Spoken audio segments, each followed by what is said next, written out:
You come out 2-0. That's where you want to be. You want to 1-0 each week. But I'm not happy with how we played. There were too many sloppiness. We had too many turnovers. We had too many penalties.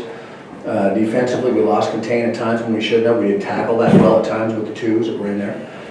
And we got some people nicked up, and so some of those younger guys have to come in and be ready to step up, and they weren't ready at times, and so we've got to get much better at that. Listen, a win is a win, don't misunderstand me, and they're so hard to come by, you better enjoy them, and we're going to. But as I told the team, we go on the road next week, different kind of adversity, and we're exactly where we want to be, but we can't be satisfied with where we're at. We got to clean up some things and continue to work to get better. Anytime you can score more than the opposing team, it's a good night. Okay, so I'm obviously looking at this as a coach, and no disrespect to Waldorf. That's a team on paper we should match up with and we should play well. And I'm very proud of our team that we did play well, and we took care of the business we were supposed to take care of. And listen, the amount of explosive plays and the big things. Colin did a great job, with the exception of one mistake. Gavin did a great job. Even Pitt came in and ran the offense very well.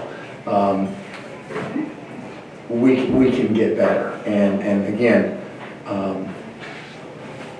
we're gonna focus on making sure that both our coaching staff and our players, while we're enjoying the good plays, look for those things we can do even better as we go forward. No question, our defense has been playing really well and creating turnovers in an area where we can score quickly, and in the past we have not been able to take full advantage of that. These last 2 weeks we have, and nothing. It's great to see the turnover belt moving around, people getting excited about it, the defense is flying around. Listen, a lot of good things happened tonight. I just think that we're continuing to play as a team, and our special teams overall were very good. We let one return up.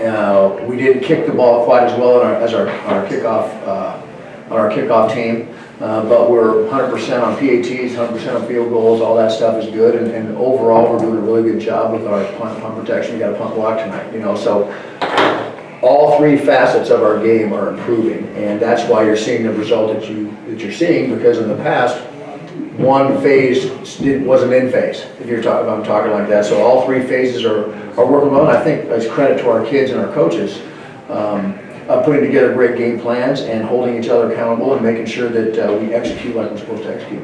That's part of the reason that I'm upset, is because let's face it, Krasky got a targeting penalty, and when he went out, he's a heart and soul of our defense from the standpoint. But it was great for Tyler Marabella to come in and play, and great for Hunter Stevens, who had a lot of good plays, but Hunter can play a lot better. And so, as coaches, you're expecting the next guy have philosophy. If one guy goes down, the next guy has to step in and make the plays. And so a game like this and a game like last week gets us much closer to that, because there's no substitute for experience. You cannot simulate game day speed in practice. And so our younger guys seeing that does two things. One, gives them the experience, but number two, gives them great motivation, knowing that I'm only one play away from getting out there. And the hurts don't hurt as bad.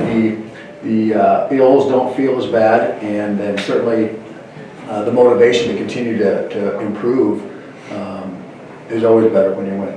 Well, trust me, when we look at the film, we look at it very critically, and it goes back to, frankly, the culture that we've been building on this team for the last 3 years. And you've heard me say this before, we take the culture of the Navy SEALs.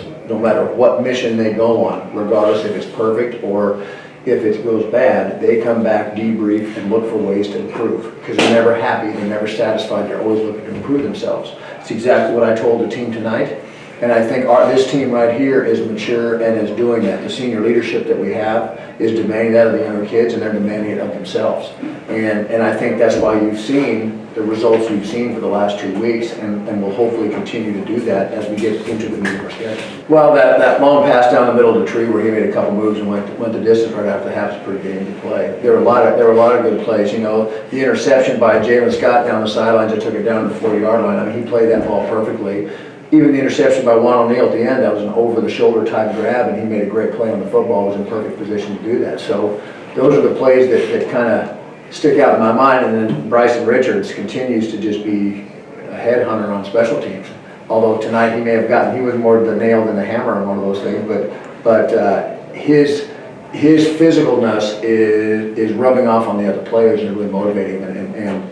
And he's a great example of how you play every play as hard as you can, no matter what. Chris Hawkins got a sack tonight, you know, and that was great to see him get an opportunity to get in there. He made an inside move on the tackle, actually was held pretty bad, and then shook the hold and ended up making the play. So there's a lot of great things to take away from this. Don't misunderstand me. But again, with this team here and where we're at, our expectations are much better than what we did, and we can do better. And I think the key is our team's expectations of themselves are better, and they're going to continue to work to do that. You know, a lot of people, well, the game's over, you should, hey, we're both teams are looking to get better. And, you know, whether we're on the good side of this or on the bad side, we contracted for 60 minutes. And that's why, you know, we're looking to improve, and they're looking to improve. And they've got a really young team. They've got some transfers that have come in that are trying to get their football legs back on. They've been out of football. You know, number 7, their wide receiver, he's a really good athlete. He started at the University of Minnesota, but has been out of football for a couple of years, so he's trying to knock the rust off. And so, you know, Josh was working to get all his team better and make sure you can always have an opportunity. At the end of the game, you know, he got a chance to work on his 2-minute offense with a younger quarterback.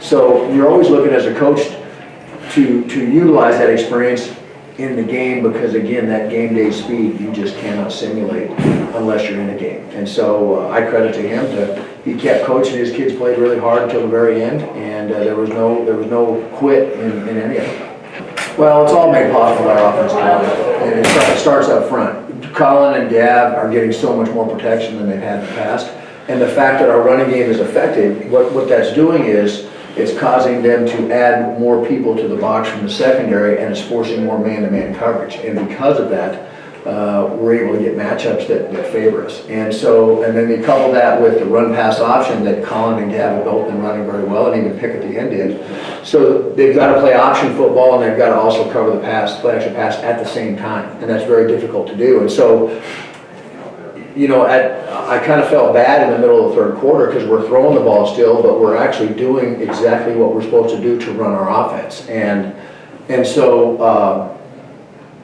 that part of it we haven't executed as well in the past. But it all starts with those 5 guys up front, and they are doing a very good job of not only creating space for our running backs to run, but protecting the quarterback as well. And I know that Colin has felt like he's got a smoke in the coat back there at time to get that thing off. And when you have that kind of confidence, you're not feeling the rush, you're seeing downfield, and you can make a better read. Well, he's a weapon, and here's the other part of it. Okay, Stephen Burnett was a weapon last week, showed that, and now you got Justin Jordan on the other side who did very well. And so we were actually talking before the game that if we can get all those 3 guys going on all cylinders, and the other guys, Jack Bowen got back tonight, you know, and he's very fast. And so if Matt and Jareen and, you know, there's not a lot of drop off when the Blackman twins get in there. If we can continue to run the ball as hard as we are and break tackles, and we can continue to protect the way we have been, you know, I'm really excited about what the future can hold for us.